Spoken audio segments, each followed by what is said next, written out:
banyak dari kita yang luput atau lalai ngucap alhamdulillah kalau dikasih nikmat non materi.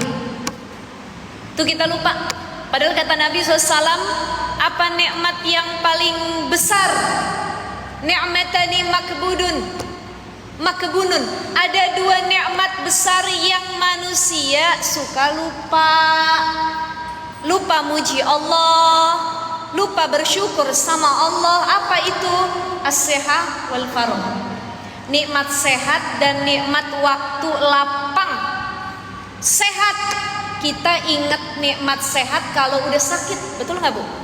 Ada orang cuci darah tiap bulan, dia bilang ya Allah ternyata enak sehat itu. Tuh lupa ada orang kena hipertensi, tiap hari kudu minum obat. Ya Allah ternyata nggak punya hipertensi, itu nikmat ya Allah. Bisa makan apapun, daging kambing boleh, daging sapi boleh, jeroan boleh, semua boleh. Ya Allah begini rasanya sakit. Kita baru sadar kesehatan kalau udah sakit. Betul nggak Ibu?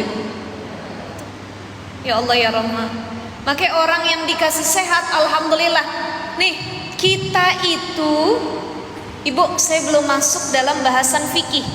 Karena sebelum masuk bahasan fikih, ini Syekh Salim Al-Hadrami jelasin dulu terkait bagaimana sebelum belajar yang kudu dilakuin bismillah, ingat Allah. Yang kedua, kalau mau belajar selain ingat Allah, banyakin alhamdulillah, puji Allah. Alhamdulillah bisa datang ke majelis taklim. Alhamdulillah kaki saya sehat bisa melangkah ke masjid. Alhamdulillah pinggang saya sehat bisa duduk lama-lama di masjid. Biarpun saya lihat dari tadi kakinya berubah-ubah. Ada yang sila, ada yang lonjor, ada yang digeser ke kanan, ya. Ada yang dia sakit ya Allah, rematik lah, asam urat lah, saraf kejepit lah, alhamdulillah. Tapi Allah masih kasih kesempatan duduk di sini, itu nikmat sehat Bu Haji. Kita itu seringkali mikir terhadap perkara yang belum kita miliki, tapi kita lupa sama yang kita udah miliki. Betul nggak? Ibu udah punya rumah, punya mobil, punya motor, alhamdulillah. Lupa kita syukurin. Yang ada apa? Seringnya ngelihat nikmat orang lain. Makanya mensyukuri nikmat itu paling sulit. Ada yang disebut dengan syukur, ada yang disebut dengan syakur. Apa bedanya syukur sama syakur? Ada yang tahu ibu-ibu? Syukur sama syakur bedanya apa?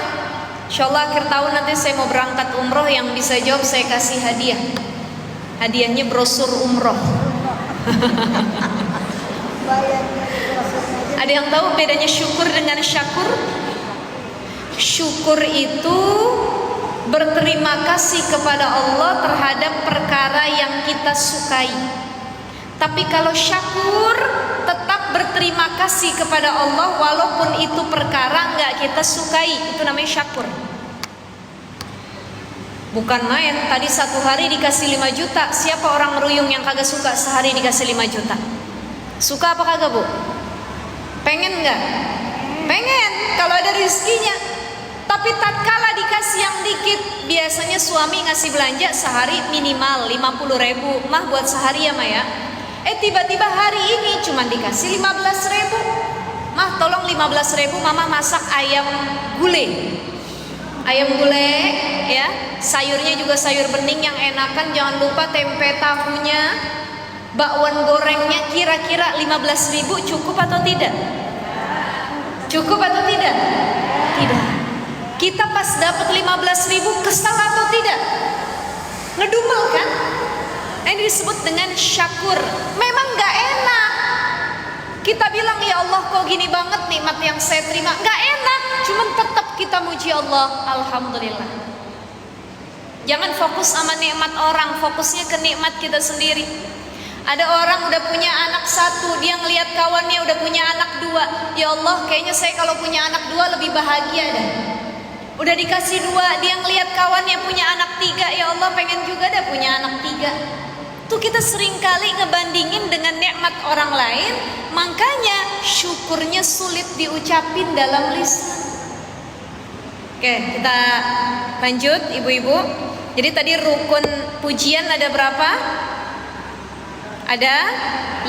Yang pertama hamidun wa huwa munsyiul hamd, orang yang muji. Yang kedua wa mahmudun wa huwa al-mun'imu, yang dipuji yaitu Allah. Wa mahmudun bihi wa huwa al-lisanu masalan, lisan yang muji, orang yang muji, yang dipuji, kemudian lisan yang digunakan untuk memuji. Wa mahmudun alaih, yang keempat wa huwa an-ni'matu, nikmat yang ada sehingga kita muji.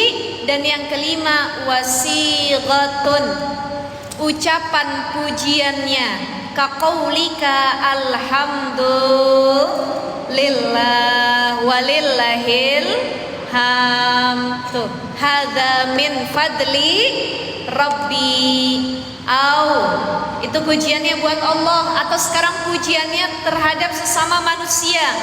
Au zaidun karimun, si Zaid orangnya mulia. Atau Ahmadun jamilun, Ahmad orangnya ganteng. Fatimatu jamilatun, tuh Ibu Fatimah tuh orangnya cantik. Itu muji apa bukan? Maka itu yang disebut dengan ucapan. Jadi ada lisan, ada orangnya yang muji, ada yang dipuji, ada sebab orang itu memuji karena nikmat sesuatu, dan yang kelima ada sighah, ucapan pujiannya. Nah, sekarang lagi. Walahu aqsamu arba'atun, silahkan dicatat ibu-ibu. Pujian itu terbagi kepada 4 bagian. Pujian terbagi kepada 4 bagian. Apa itu? Yang pertama hamdu qadimin liqadimin. Pujian hamdu qadimin liqadimin, pujian Allah terhadap Allah sendiri. Allah memuji dirinya sendiri. Allah memuji Allah sendiri. Hamdu qadimun liqadimin wa huwa hamdullah li nafsihi, yaitu Allah memuji ia sendiri. Qaulihi ta'ala, sebagaimana firman Allah Ta'ala, ni'mal maula wa ni'man nasir. Ni'mal maula wa ni'man nasir, itu ayat dalam Al-Quran yang maknanya Allah muji diri Allah sendiri. Ni'mal maula wa ni'man nasir, ya, Allah lah sebaik-baik Tuhan. Ni'mal maula wa ni'man nasir, sebaik-baik penolong. Ya, nggak ada yang lain yang bisa nolong, nggak ada Tuhan lain selain Allah. Ni'mal maula wa ni'man nasir. Jadi satu, pujian Allah terhadap Allah sendiri. Yang kedua, wa hamdu qadimin li hadisin wa huwa hamdullah li ba'di ibadihi. Pujian Allah terhadap hambanya. Jadi yang pertama pujian Allah terhadap Allah sendiri. Yang kedua pujian Allah terhadap hambanya. Qaulihi ta'ala, sebagaimana firman Allah Ta'ala, ni'mal abdu innahu awwab. Apa kata Allah? Sebaik-baik hamba ialah yang suka bertaubat. Itu kata Allah. Hamba yang paling baik adalah hamba yang paling banyak taubatnya. Allah yang uji langsung dalam ayat ini. Ketiga, wa hamdu hadisin liqadimin. Yang ketiga adalah pujian makhluk kepada Allah. Wa huwa hamdunallahi azza wa jalla, pujian kita kepada Allah azza wa jalla. Ka qaulika, sebagaimana ucapan yang tiap hari, tiap detik, tiap waktu kita ucapin. Apa itu? Alhamdulillah. Tuh, pujian makhluk kepada Allah. Yang keempat, wa hamdu hadisin li hadisin, pujian seorang hamba kepada hamba lainnya, pujian seorang makhluk kepada makhluk lainnya. Hamdu hadisin li hadisin wa huwa hamduna li ba'dina, yaitu kita sama-sama muji yang sesama manusia atau ya sama makhluk gitu. Kaqaulika ni'mar rajulu Zaidun. Zaidun adalah sebaik-baik hamba. Tuh, saya muji sama Bu Rosmia. Bu Rosmia adalah sesoleh-solehanya perempuan di Meruyung. Amin ya robbal. Kan muji ya Bu, bener gak Bu? Tetapi ada hal-hal yang harus diperhatikan tatkala kita muji terhadap sama makhluk. Ibu, Bu, ini kayaknya matanya mulai merem semua nih ya. Soalnya setiap kita ngaji hujan mulu ya Bu ya. Lanjut. Oh iya. Oh udah mulai ya, Masya Allah. Ini enak hawa-hawanya ya. Nanti pulang dari sini langsung pada tidur siang semua ya ibu-ibu ya. Baik, pujian kepada sesama makhluk. Saya ingin sampaikan bahwa kita ini manusia yang paling demen dipuji, makhluk yang paling demen dipuji. Ibu kalau dipuji sama kawannya seneng apa enggak? Ada orang kagak mau ngutangin, gara-gara dipuji akhirnya dia mau ngutangin, seneng. Makanya orang itu kalau pengen ngutang, orang itu kalau pengen punya hajat sama orang lain, kan kudu ada bridging, pembukanya, mukodimahnya. Apa itu? Minta maaf sama pujian. Sama kayak ibu doa minta ke Allah, jangan langsung angkat tangan mojokin Allah, minta ya Allah, engkaulah Tuhan ya Allah, kabulin doa saya. Kalau engkau nggak ngabulin, engkau nggak dengar doa saya ya Allah. Ya Allah, saya pengen punya rumah 5 biji ya Allah. Saya pengen punya istri yang cantik ya Allah, suami yang ganteng ya Allah. Saya pengen punya A, B, C, D sampai Z. Kata Allah bilang, emang kamu siapa minta mulu? Sebab apa? Mintanya nggak pakai adab. Apa adab berdoa? Dicatat ibu-ibu. Orang kalau doanya pengen dikabul sama Allah, salah satunya kudu punya adab-adab dalam berdoa. Di antaranya, 1, adab berdoa itu adalah minta maaf, istighfar terlebih dahulu. Astaghfirullahaladzim, astaghfirullahaladzim, astaghfirullahaladzim. Minta maaf, istighfar. Yang kedua, adab dalam berdoa adalah puji dulu Allahnya. Alhamdulillahi rabbil alamin, hamdan syakirin, hamdan na'imin, hamdan yuafini amma huwa yukafi'u mazidah. Itu yang panjangnya. Atau kalau mau yang pendeknya, alhamdulillahi rabbil alamin. Sudah istighfar, sudah memuji Allah. Yang ketiga, puji makhluk yang paling Allah cinta. Siapa itu? Rasulullah sallallahu alaihi wasallam. Astaghfirullahaladzim, astaghfirullahaladzim, astaghfirullahaladzim. Alhamdulillahi rabbil alamin. Allahumma salli ala sayyidina Muhammad wa ala ali sayyidina Muhammad. Tuh 3 syarat utamanya. Istighfar, muji Allah, muji makhluk yang Allah cinta, baru doa. Rabbi ufirli wali walidayya warhamhuma kama rabbayani saghira. Rabbana zalamna anfusana wa illam taghfir lana wa tarhamna lanakunanna minal khasirin. Kalau bisa, doa-doa di awal setelah sholawat Nabi itu yang dibaca adalah doa-doa permohonan ampun. Rabbana zalamna anfusana. Apalagi? La ilaha illa anta subhanaka inni kuntu minal zalimin. Atau doa yang tadi, Rabbi ufirli wali walidayya warhamhuma kama rabbaya. Baru minta sama Allah, Rabbi habli minas salihin. Rabbana hablana min azwajina wa zurriyatina qurrata a'yun waj'alna lil imama. Ada semua, ada ibu sampein tuh yang ibu pengen.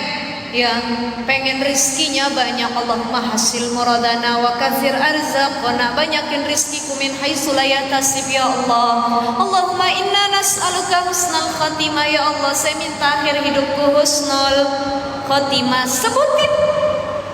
Jadi jangan ujuk-ujuk langsung kita habis sholat tuh biasanya begitu. Istighfar kagak, zikir kagak, tahlil kagak, nyebut nama Allah enggak, muji Rasulullah enggak, tiba-tiba ngangkat tangan langsung. Pokoknya Allah kudu ngobulin apa yang kita minta. Assalamualaikum warahmatullahi wabarakatuh. Assalamualaikum warahmatullahi wabarakatuh. Ya Allah, saya pengen punya rumah yang gedean ya Allah. Kasih rumah yang gedean ya Allah. Ya Allah, lunasin utang saya ya Allah. Saya udah ditagih dari kemarin, lunasin ya Allah. Allahnya kata Allah, emang kamu siapa minta mulu? Istighfar kagak, muji kagak. Maka tadi ada padamnya begitu. Sekarang saya ambil contoh analogi begini. Ibu-ibu, misal ya Bu ya, kita ini pengen ngutang ke rumah orang, ibu ada perlu dah, pokoknya butuh banget uang tuh. Oh iya, kayaknya yang bisa ngutangin saya tuh Bu Haji itu tuh, si ibu itu tuh. Kan orang kalau mau bertamu ke rumah orang ada adabnya nggak Bu? Ada pendahuluannya nggak? Kan nggak mungkin ujuk-ujuk. Bu Haji, ngapa? Saya ngutang apa 20 juta ya? Itu kira-kira yang punya rumah marah apa kagak? Kesel apa enggak? Maka harus ada cara-caranya dulu. Pengen ngutang ke rumah orang, lihat waktunya, ada orangnya apa kagak ya? Jamnya kira-kira jam istirahat apa bukan ya? Saya ke rumahnya bawa-bawaan apa tangan kosong ya? Kagak enak tangan kosong. Udah saya pengen minta, saya bawa berarti. Minimal apa yang kita punya pohon pisang, bawa pisang sisir. Kalau ngaluk sesisir karena minjem duitnya gedean, bawa 1 tandan. Kebanyakan ya Bu ya. Kalau nggak punya pisang, adanya singkong, cabut dulu singkongnya. Minimal jangan tangan kosong. Datang, ketok pintu, ini ada bertamu. Assalamualaikum. Assalamualaikum. Kalau sampai 3 kali kita ngetok, kemudian salam kagak ada orangnya, ya udah pulang dulu. Ini ada orang yang sampai dibuka jendela orang, dia masuk dari pintu belakang. Assalamualaikum, Bu Haji Fatimah. Assalamualaikum. Kadang-kadang tuh pintu nggak ngunci, dia udah masuk ke dalam. Dibuka pintu kamar, Bu Haji tidur apa? Allahu Akbar. Gak ada yang ngizinin masuk, tiba-tiba nyelonong ke kamar. Tuh ada bertamunya, keliru atau tidak? Keliru. Maka itu salam dulu, bawa-bawaan, masuk dipersilahkan, jangan langsung to the point, pengen ngutang, puji dulu, minta maaf dulu. Bu Haji, maafin ya, ganggu waktunya Bu Haji, maafin banget nih. Ya kenapa? Iya saya nggak enak, maafin kalau Bu Haji sibuk, saya kudu datang ke sini. Iya nggak apa-apa. Masya Allah, alhamdulillah saya ngeliat Bu Haji kok makin cantik, makin seger, makin muda. Kan puji dulu tuh. Udah minta maaf, puji dulu. Saya ngeliat Bu Haji kemarin ketemu di pengajian mah kagak semudah ini. Sekarang saya lihat kok berbeda. Kayak lebih muda 20 tahun. Ya Allah ya Rahman, udah dipuji orangnya, ngeliat rumahnya, anak-anaknya lewat. Ya Alhamdulillah rumah Bu Haji mah adem bener ya. Emang enak, cakep nih rumah. Emang gak salah, yang ngisi juga orang soleh soleha, makanya rumahnya tenang. Itu kan speak dulu Bu Haji, speak dulu. Tapi mujinya jangan keterlaluan juga. Ada orang muji yang keterlaluan. Bu Haji cakep banget, saya ngeliat Bu Haji kayaknya Tamara Blesinski juga kalah sama Bu Haji, cakepnya gak? Nah kalau itu bukan muji, ngebohong. Itu ibu berlebihan ya. Baru puji, ini siapa anaknya ya, Masya Allah, Bu Haji kok cucunya ganteng amat, cantik banget. Udah dipuji, udah minta maaf, baru ke intinya. Begini Bu Haji ya, dari kemarin saya datang, sebenarnya saya tuh ada perlu. Apa perlunya? Saya lagi susah Bu Haji, rencana pengen minjem utang 10 juta. Kata yang punya rumah, emang dari tadi hati gue kagak enak nih. Ini orang ngapa tiba-tiba datang? WA kagak pernah, nelpon kagak pernah, negor gak pernah, ujuk-ujuk datang ke rumah. tuh banyak yang begitu tuh ya. Makanya hati-hati. Ada orang yang gak pernah nyapa, sudah tahunan gak kenal, di WA. Saya pernah sering mendapati, saya punya kawan-kawan, punya saudara, ya Allah, tiba-tiba WA minjem duit, padahal nanya kabar enggak, silaturahim enggak pernah, tapi saat itu juga minjem duit, itu enggak beradab. Makanya bangun dulu silaturahim, komunikasi. Kalau sama manusia saja ada adab-adabnya kalau pengen sesuatu. Masa sama Allah langsung ujuk-ujuk? Maka itu istighfar dulu, puji dulu, puji Rasulullah dulu, baru minta apapun yang kita inginkan kepada Allah Subhanahu wa ta'ala. Itu adab dalam berdoa. Yang kedua, ada adab ketika kita dipuji oleh orang lain. Bu, kalau kita dipuji ucapnya apa? Ucapnya apa? Alhamdulillah. Saya tanya, makasih dulu ke orang apa alhamdulillah dulu ke Allah? Saya bilang nih, Bu Rosmia cakep bener. Bu Rosmia jawab, makasih ya. Betul, jawab makasih kepada sama makhluk, tapi ia lupa siapa yang ngasih cantiknya? Allah. Maka ucap dulu kepada Allah, cakep bener, alhamdulillah, makasih ya, ini pemberian Allah. Jadi tatkala kita dipuji oleh sesama makhluk tapi langsung ngembaliin kepada Allah, itu memperkecil atau menghilangkan peluang untuk kita sombong. Hati-hati, kesombongan itu datang kalau lagi dipuji. Bu Haji makin cakep aja, alhamdulillah, saya mah treatment juga sebulan 10 juta minimal. Di mana? Di Cinere tuh.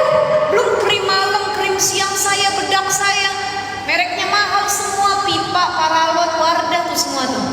Kena ada pokoknya. Allahu Akbar, sombong akhirnya. Maka balik, kalau dipuji, cakep banget sih Bu, alhamdulillah, makasih banyak ya. Bu Haji juga lebih cantik tuh, adabnya kan begitu ya.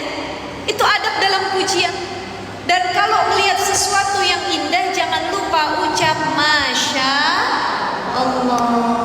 Ibu ngelihat anak orang, ngelihat laki orang ganteng, ngelihat bini orang cantik, harta orang, kita bilang Masya Allah, tabarakallah, Masya Allah. Biar apa? Biar gak ada penyakit dalam hati kita. Yang kedua, biar orang yang punya nikmat gak kena ain gara-gara pandangan jahat kita. Pernah dengar ibu terkait dengan ain? Kata Nabi, al-ainul haq, penyakit ain itu benar ada.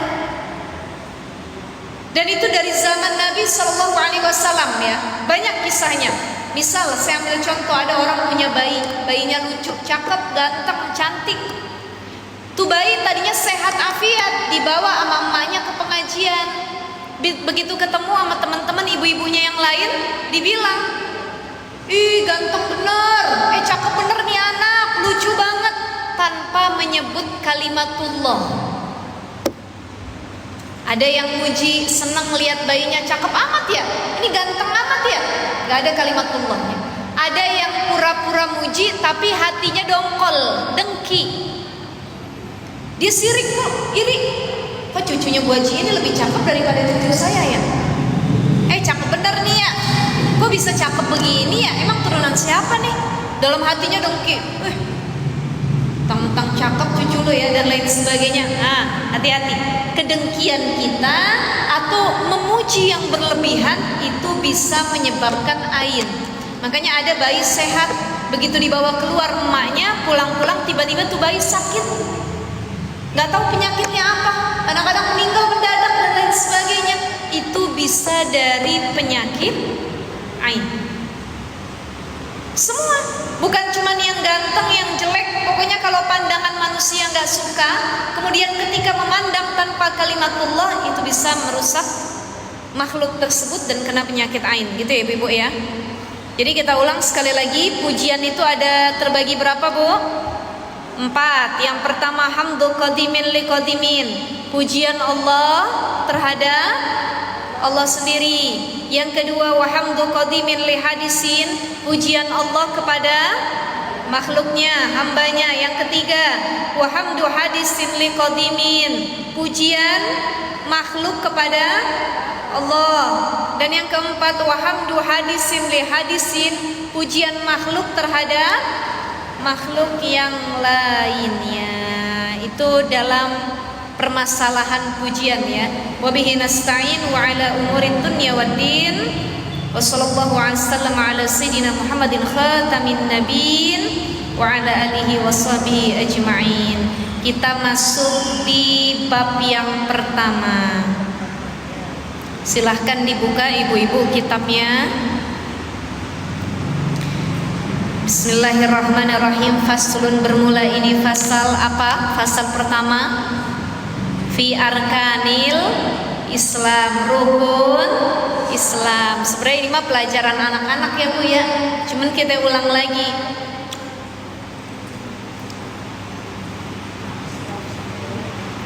Arkanul Islami khamsatun ya. Itu silahkan diingat kembali saja, tidak perlu dijelaskan ya. Apa saja rukun Islam? Diantaranya adalah syahadatu alla ilaha illallah wa anna muhammadan rasulullah. Ketahui dulu ibu-ibu, wa'lam annahu la yasihu dukhulu fil Islam illa bisittati syurut. Enggak sah Islamnya seseorang kecuali dengan 6 syarat. Apa itu? Yang pertama, al-aqlu, dia berakal ketika beragama. Ketika ibadah dia berakal. Wal bulugh, sudah baligh. Wal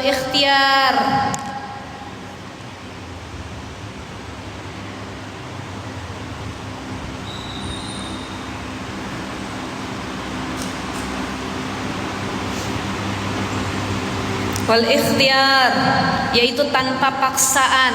Wa nutqu bisyahadataini, mengucap 2 kalimat syahadat. Wal mualatu, terus-menerus dalam mengucapkannya.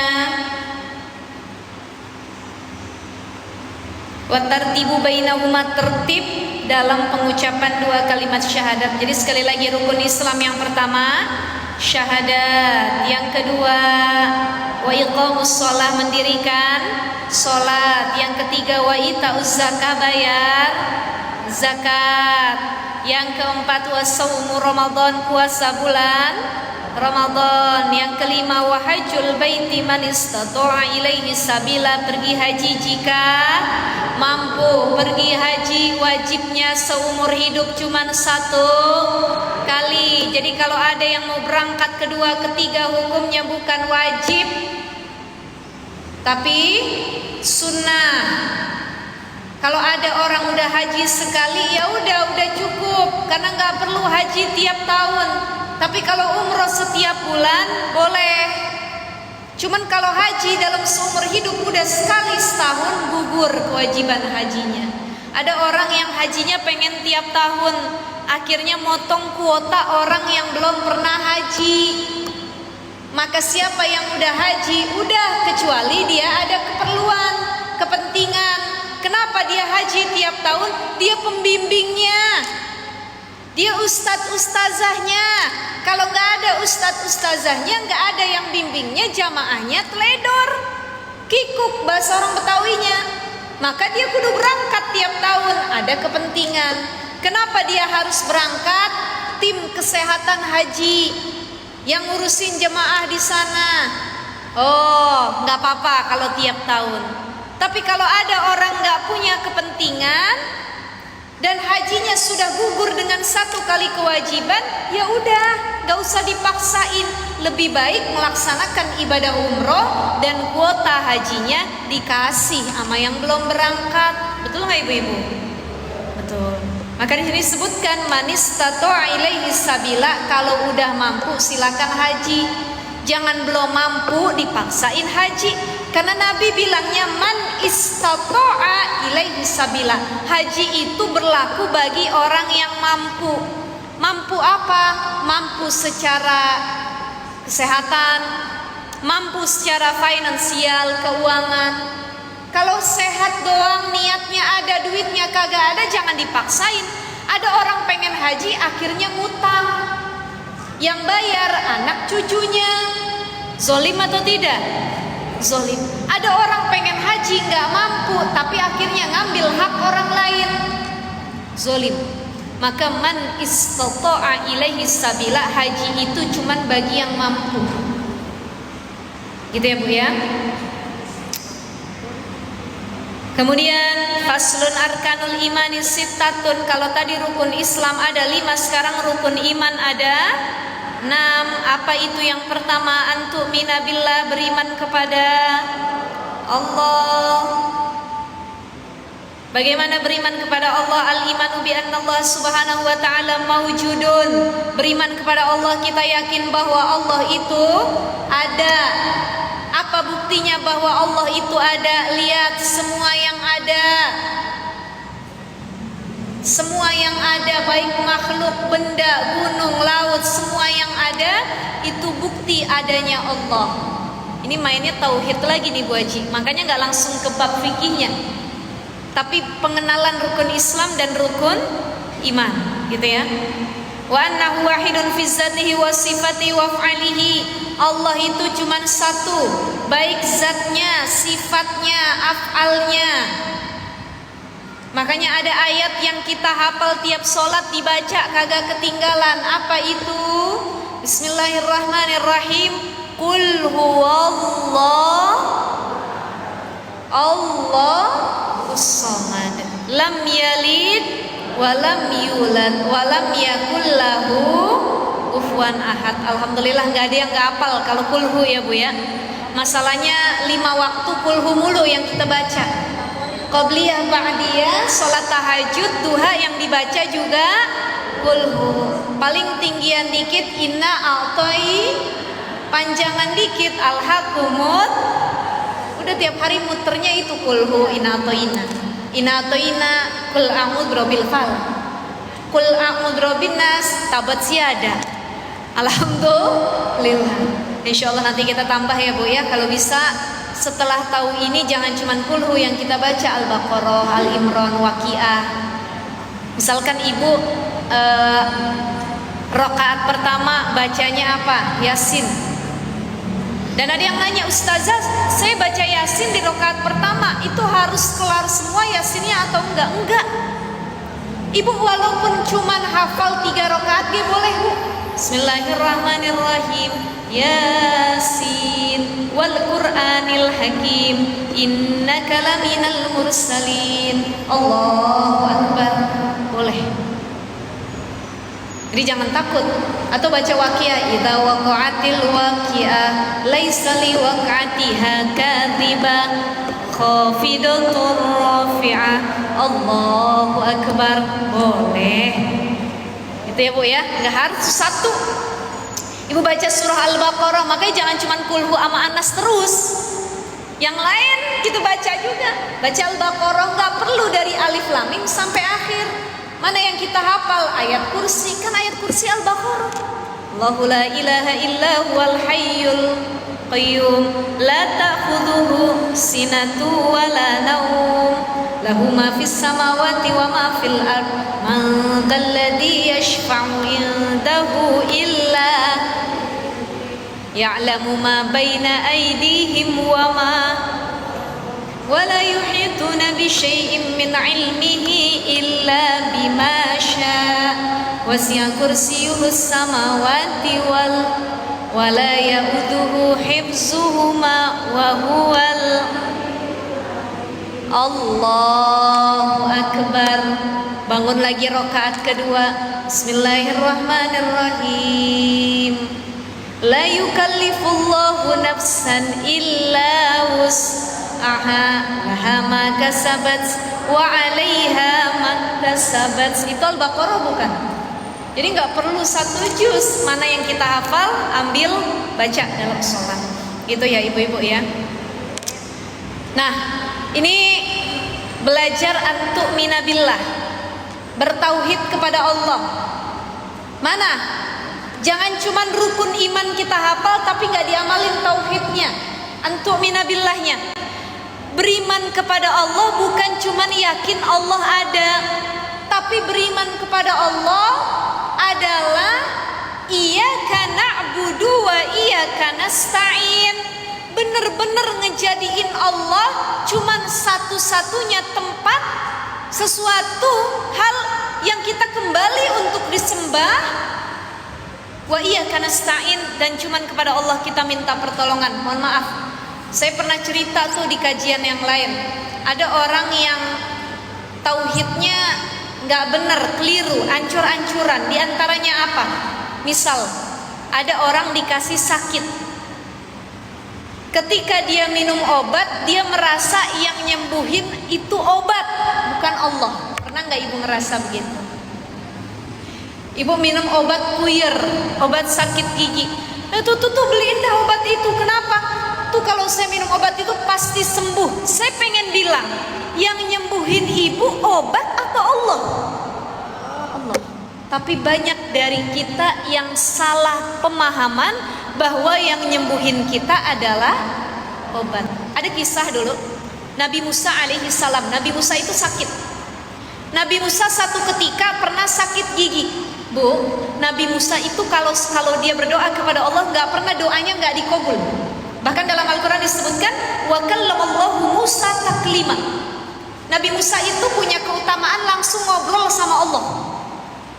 Semua yang dipinta nggak pernah nggak dikabul. Tapi satu ketika Nabi Musa sakit, sakitnya sakit gigi. Sakit gigi. Langsung doa sama Allah, ya Allah, sakit benar gigi yang saya rasain ibu. Gimana ya Allah, sembuhkan sakit gigiku ya Allah. Maka Allah memberikan wahyu kepada Nabi Musa, wahai Musa, aku akan menyembuhkanmu karena engkau berdoa kepadaku. Disambi engkau juga harus ikhtiar. Apa ikhtiarnya? Allah menunjukkan kepada Nabi Musa, coba kamu lihat pohon itu, ambil daunnya, ulek daunnya, tempelin ke gigi yang sakit. Seketika pas Nabi Musa ngelakuin apa yang Allah perintah, sakit giginya sembuh. Siapa yang nyembuhin? Daun itu apa Allah? Allah. Gak lama kemudian sakit giginya kambuh lagi. Waduh, sakit banget ini, kata Nabi Musa. Nabi Musa ingat, oh iya, kan kemarin dikasih tahu sama Allah kalau pengen sembuh sakit gigi itu ada pohonnya, ada daunnya. Diambil sama Nabi Musa, daunnya ditempel ke giginya, dipakai berkali-kali. Ya Allah, kok nggak hilang-hilang sih sakitnya? Kemarin sekali saya tempel hilang, kok ini berkali-kali saya tempel nggak hilang-hilang? Kenapa ya Allah? Kenapa ya? Kenapa? Meringis Nabi Musa sampai kesakitan, Bu, karena saking sakit dan gak hilang. Maka Allah berkata, wahai Musa, aku ingin bertanya kepadamu, siapa yang menyembuhkanmu? Aku atau daun tersebut? Maka Nabi Musa mengatakan, engkau wahai Allah. Betul, kenapa saat pertama kali engkau sakit gigi aku langsung sembuhkan? Karena ketika engkau sakit, engkau tidak bergantung kepada obat atau daun itu, tapi engkau bergantungnya kepadaku, dan engkau yakin yang nyembuhin adalah aku, kata Allah. Tapi ketika kedua kalinya engkau sakit, engkau tanpa berdoa kepadaku, engkau bilang ada daun itu yang menyembuhkan, padahal engkau lupa yang nyembuhin adalah Allah. Ibu sedia Panadol, Paramek, apalagi tuh, Proma, Sanaflu, udah pokoknya kalau kambuh mah tinggal minum ini sembuh. Ternyata ibu minum ada tuh 5 tablet kagak sembuh-sembuh. Pernah nggak begitu? Pernah. Karena apa? Karena kita salah kaprah, kita kira yang nyembuhin obat, padahal yang nyembuhin Allah. Betul nggak ibu-ibu? Makanya kembali lagi, kalau ada apa-apa mintanya sama Allah. Nih kita diingetin sama kitab ini, antu minabillah, beriman kepada Allah, bukan cuma yakin dengan adanya Allah, tapi annahu wahidun fi dzatihi wa sifatihi wa af'alihi. Kita yakin terhadap sifatnya, zatnya, af'al Allah, semua Allah yang nolong, Allah yang lakuin. Tuh hafal tuh sifat Allah yang 20. Wujud kidam baqa mukhalafatu lil hawadisi qiyamuhu bi nafsihi wahdaniyah qudrah irada ilmu hayat sama basar kalam